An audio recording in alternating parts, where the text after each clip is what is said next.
एक डरावने से हैलोवीन वाले घर में एक बूढ़ी औरत रहती थी।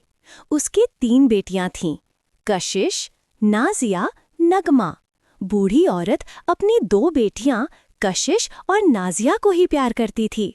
नगमा को वो सौतेली बेटी की तरह रखती।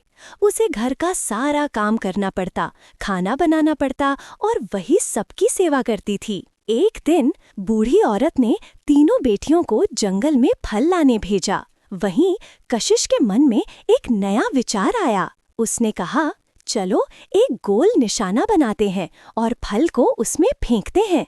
जिसका फल बीच में गिरेगा उसी का नसीब अच्छा होगा। सबसे पहले कशिश ने अपना स्ट्रॉबेरी फेंका, पर फल निशाने पर नहीं गिरा। फिर नाजिया ने अपना आम फेंका, वो भी निशाने पर नहीं गिरा। अब बारी थी नगमा की। नगमा ने अपना फल फेंका और सीधे गोले के बिल्कुल बीच में जाकर गिरा। कशिश और नाजिया दोनों ये देखकर जल गईं।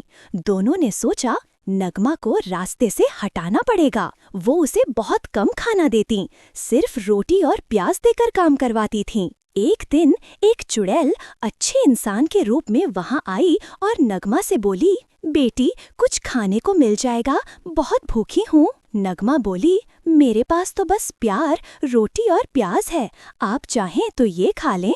चुड़ैल मुस्कुराई और बोली, बेटी भगवान तुझे खुश रखे, तेरी शादी राजा के बेटे से होगी। ये कहकर चुड़ैल चली गई। रास्ते में नगमा को एक राजकुमार मिला। उसने पूछा, कहाँ जा रही हो? नगमा बोली, मैं अपने घर जा रही हूँ। राजकुमार ने उसे छोड़ने की इच्छा जताई, पर नगमा ने मना कर दिया।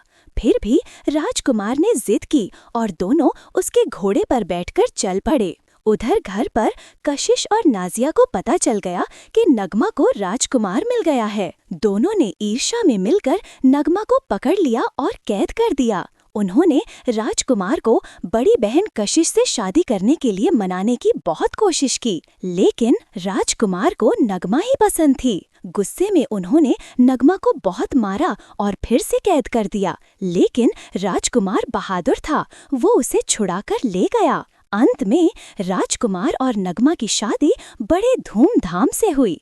नगमा को आखिरकार उसकी सच्चाई, दयालुता और मेहनत का फल